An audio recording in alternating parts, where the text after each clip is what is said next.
तो आज हम सेल का नया टॉपिक एंडोप्लाज्मिक रेटिकुलम को देखने वाले हैं। तो चलिए देखें कि इसकी डिस्कवरी किसने करी थी। तो इसकी डिस्कवरी कैथ आर पोर्टर और थॉमसन ने इन द ईयर ऑफ 1945 में करी थी।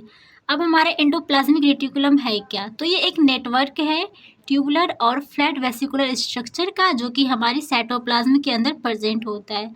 तो ये साइटोप्लाज्म हमारे क्या है, तो मैंने पिछली वीडियो में बता दिया है, आपने नहीं देखा है तो जाके देख लेना।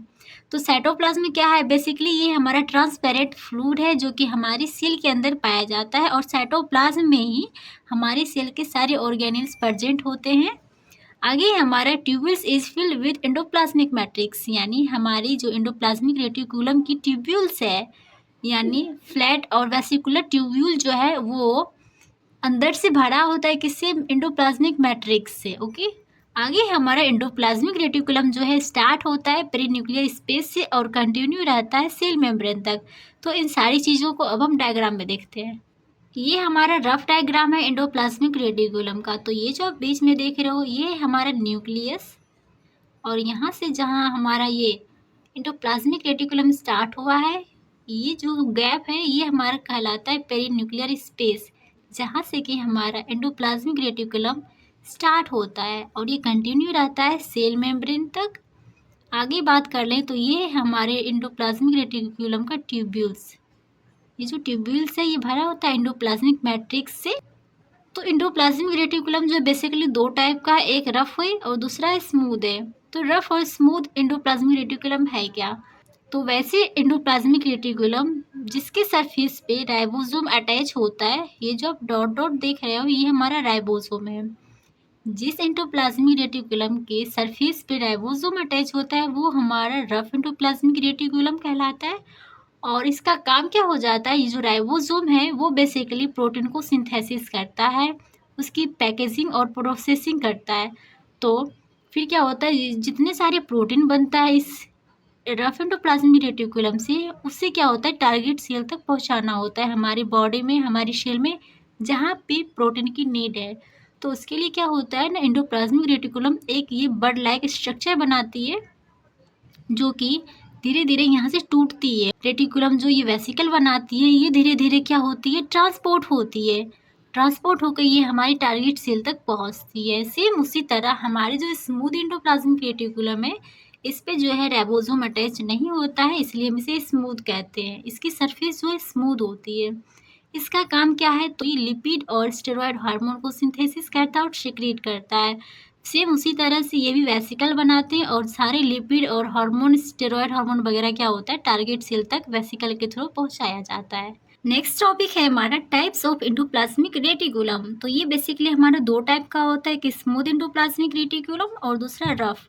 तो स्मूथ एंडोप्लाज्मिक रेटिकुलम क्या है, तो इस पे जो है कि इसके सरफेस पे राइबोसोम अटैच नहीं होता है, यानी राइबोसोम क्या है, एब्सेंट होता है। और ये काम क्या करता है, तो ये सिंथेसिस करता है लिपिड और स्टेरॉयड हार्मोन का, और ये बना होता है हमारा स्मूथ एंडोप्लाज्मिक रेटिकुलम ट्यूब्यूल्स का।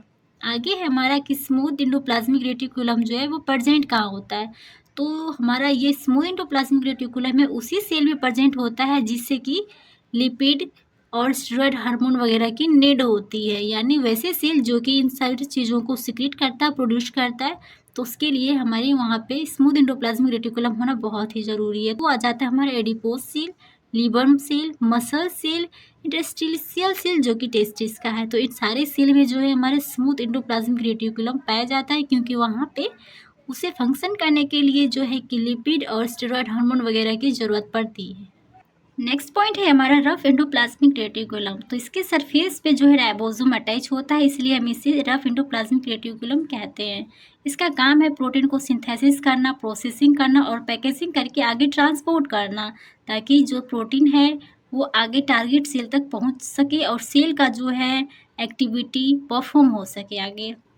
अब बात कर लें कि आखिर ये हमारा रफ एंडोप्लाज्मिक रेटिकुलम पाया कहाँ जाता है, तो सेम उसी सेल में पाया जाएगा जहाँ पे कि प्रोटीन की ज़रूरत पड़ेगी। तो वैसे सेल है कौन कौन से, तो वैसे हमारी पेनक्रियाटिक एसिनार सेल हो गए, लिवर सेल हो गए, एक्सेट्रा। आगे हम बात करते हैं फंक्शन ऑफ एंडोप्लाज्मिक रेटिकुलम की।